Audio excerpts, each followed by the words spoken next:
Selain masalah kecurangan di Mahkamah Konstitusi, kita perlu memperhatikan satu langkah strategis lain yang dilakukan oleh Presiden Jokowi yang tampaknya luput dari perhatian publik. Langkah ini patut kita cermati karena bisa jadi ini bakal semakin membahayakan eksistensi demokrasi di negara kita. Bisa jadi ini adalah indikasi awal mulai disemainya bibit otoritarianisme di negara kita. Ini urusannya sama tentara. Nah, ngeri kan kalau urusannya sudah menyangkut angkatan bersenjata, ini urusannya menyangkut tentara. Jadi begini ceritanya, kalau kita perhatikan dengan seksama, berbarengan waktu dengan manuver politik istana yang mencawapreskan Mas Gibran, Pak Jokowi juga melakukan manuver buat mengendalikan tentara, buat menguasai TNI. Manuver pertama adalah mengganti Jenderal Pemberani Dudung Abdurrahman di jabatan Kepala Staf Angkatan Darat. Pak Dudung yang memang mau memasuki masa pensiun digantikan oleh Jenderal Agus Subianto. Walaupun banyak usulan supaya Jenderal Dudung dipertahankan sampai sesudah pemilu, mengingat kurang idealnya masa pergantian KSAD di tengah-tengah suhu politik yang memanas, tapi Pak Jokowi tidak bergeming. Jenderal Dudung tetap digantikan oleh Jenderal Agus Subianto. Nah, di sini harus dipahami kalau Jenderal Agus ini adalah orang dekat dari Presiden Jokowi.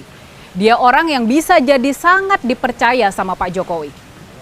Jenderal Agus pernah menjabat sebagai Dandim 0735 Surakarta di tahun 2009 sampai dengan tahun 2011.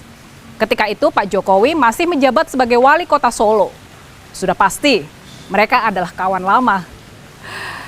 Yang perlu diketahui juga dalam kurun waktu yang sama, yakni di tahun 2011, Kapolri Listio Sigit menjabat sebagai Kapolres Solo.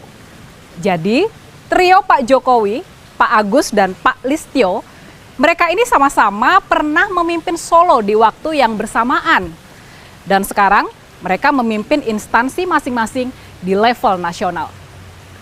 Selain Pak Agus dan Pak Listio, ada satu lagi kawan lama Pak Jokowi di lingkungan pertahanan dan keamanan, yakni Pak Hadi Cahyanto, yang dijadikan Panglima TNI di tahun 2018. Di tahun 2010 sampai 2011, waktu Pak Jokowi masih menjabat sebagai wali kota, Pak Hadi bertugas sebagai Komandan Pangkalan Udara di Adi Sumarmo Solo. Dan sekarang, setelah pensiun dari tentara, Pak Hadi masih diberikan kepercayaan oleh Pak Jokowi sebagai Menteri Agraria dan Tata Ruang. Sekarang kita balik lagi ke sosok Jenderal Agus Subianto. Di sini yang menarik sekaligus aneh ya, ini benar-benar aneh. Baru beberapa hari saja menjabat sebagai KSAD, Pak Agus ini sudah dipromosikan lagi oleh Pak Jokowi. Kali ini Jenderal Agus dipromosikan sebagai Panglima TNI, pemimpin tertinggi di ketentaraan. Pak Jokowi nggak mau menunggu waktu lama buat mempromosikan lagi Jenderal Agus. Maka sekarang, di tengah-tengah situasi Presiden Jokowi menghadapi tantangan terbesar dalam karir politiknya, yakni melawan kemarahan publik akibat skandal Mahkamah Konstitusi dan pencawapresan Gibran yang sangat kuat akan aroma nepotismenya, Pak Jokowi dilindungi oleh dua orang teman lama dan kepercayaannya di tentara maupun polisi. Ini menarik, sekaligus bikin ngeri.